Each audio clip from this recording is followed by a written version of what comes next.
विद्यार्थी मित्र हो, आज आपण एक सुंदर गोष्ट बघूया. कष्टात कसली लाज.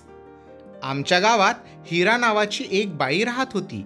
हिरा मोलमजुरी करून गोवऱ्या विकून स्वतःचे आणि पोराचे पोट भरत असे.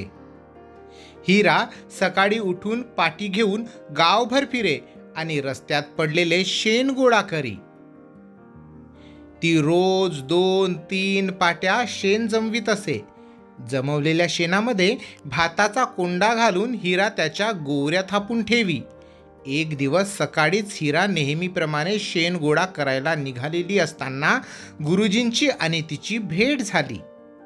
गुरुजींनी नेहमीप्रमाणे विचारले, आज राजू नाही दिसत? हिरा म्हणाली, शाळेत जायचं लागल्यापासनं आमच्या संग येत नाही त्यो, शरम वाटती त्याला. असं होय म्हणत गुरुजी पुढे निघून गेले. आता गुरुजी नक्कीच राजूला रागवणार असे वाटले, पण गुरुजी राजूला एका अक्षराने देखील बोलले नाहीत. 8 दिवसानंतरची गोष्ट. हिरा आजारी असल्यामुळे राजू शाळेत आला नसल्याचे गुरुजींना कळले.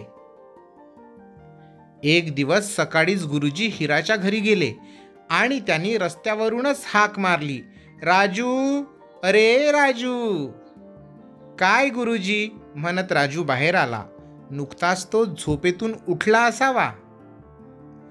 तुझी आई आजारी आहे, खरं आहे ना? गुरुजींनी प्रेमळपणे विचारले. होय गुरुजी.